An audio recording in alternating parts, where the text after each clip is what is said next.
All right, everybody, welcome back to the channel. This is Rob here at Smirking Gun Reviews, back finally with more of the Umbrella Academy Season 1. We are at Episode 8. It is called I Heard a Rumor. So full spoilers if you have not seen this episode. Wow. I was going to talk about how I really like this show, but in the end, it is very cliche. And very predictable.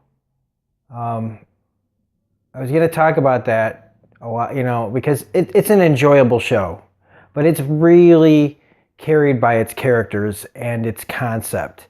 And the writing is okay too when it's, not being cliche, which is quite a bit and quite a bit predictable.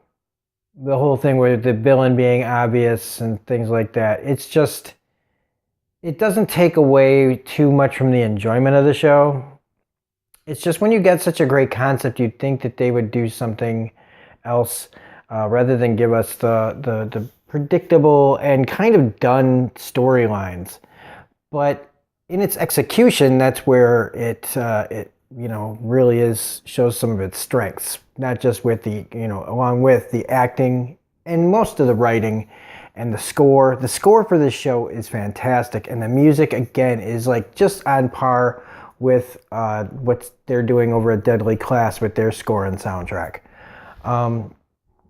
So this episode, though, like I was going to say, complain more about the cliches and the predictableness. But then that ending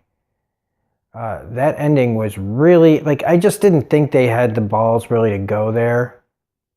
And I did not expect the end.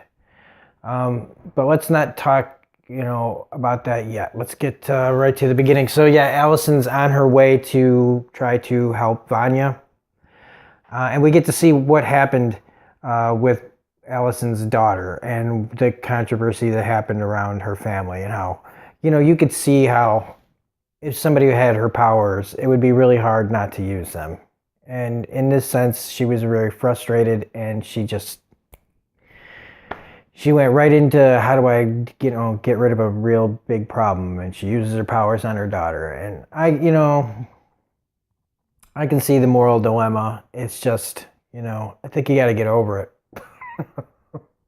But anyway, that leads us into the rest of the episode where, again, the whole stuff with Vanya and Leonard is really cliche.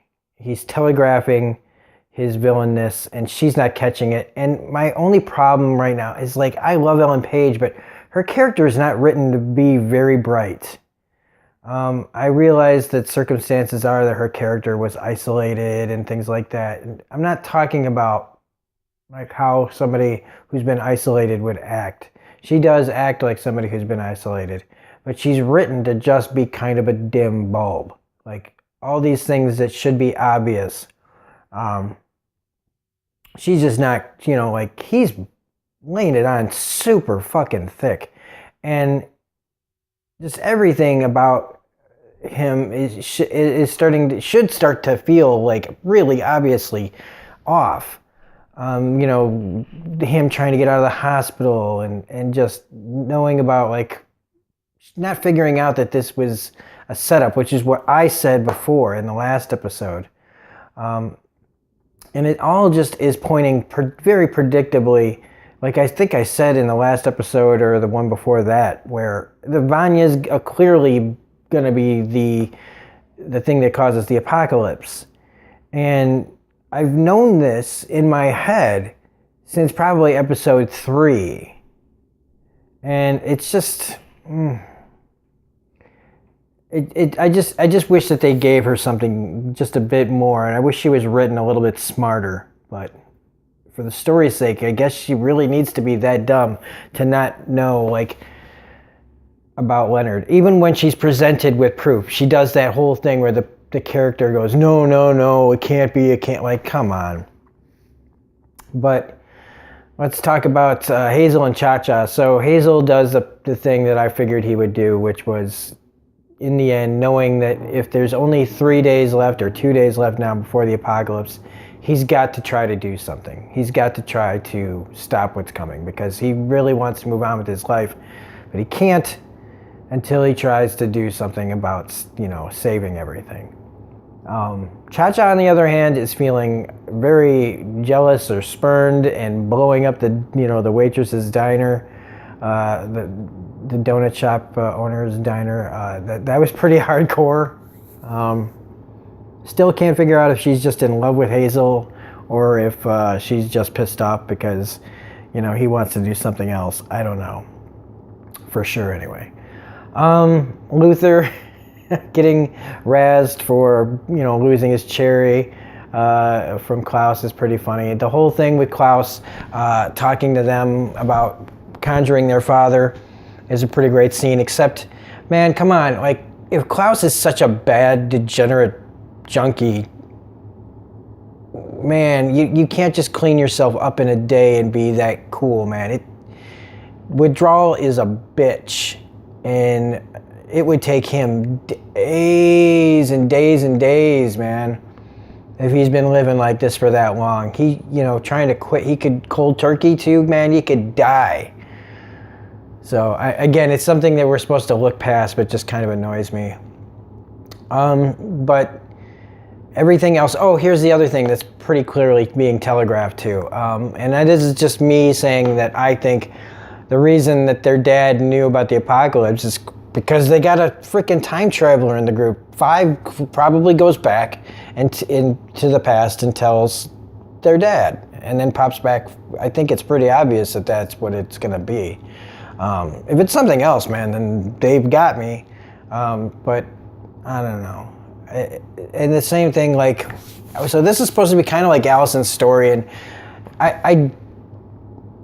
they finally giving her something to do, and then the ending of this episode happens, and it's just like, I just finally started to find her interesting and getting in depth, and that whole last scene is great.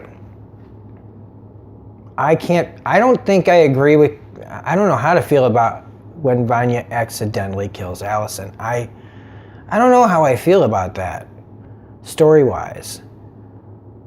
Like, part of me is kind of like, well, Allison wasn't really doing much in the story anyway. She was just trying to be, like, I don't know.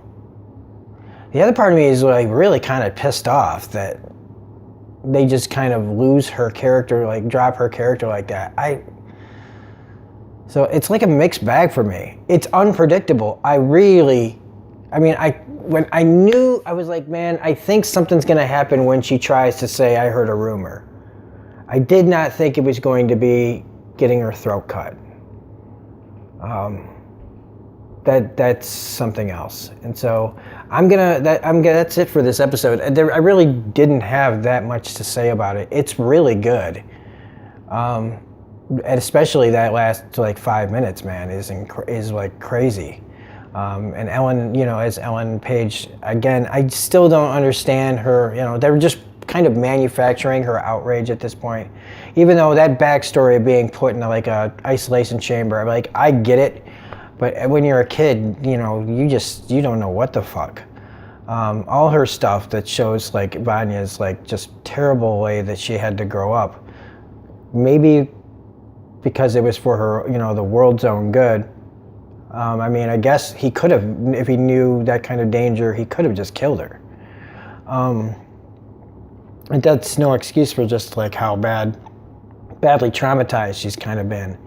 And this is where it all comes out. And it's just, so I guess maybe Klaus will have to conjure Allison to, I don't know. Bodies are starting to pile up now, and this is kind of freaking me out. So I'm wondering how many people are actually going to make it through this season. So anyway, if you like this review, please hit the like button, comment, share, subscribe, all that jazz. Just to let you know, I am knocking out the final 2 episodes tonight to get this done. And I'll also, I'm going to be doing a Game of Thrones, best of Game of Thrones reviews, where we're building up to this finale, the final season of Game of Thrones. So I'm going to start reviewing my favorite Game of Thrones episodes in the comment sections. If you want to, like, give me some of your favorite Game of Thrones episodes to review, let me know, because I will probably, you know, when I'm trying to come up with this list, it will help me maybe to get a feel for what is, you know, some of the more popular episodes. So anyway, thank you very much for watching this video. Thanks for all your support, and we will see you next time. Bye.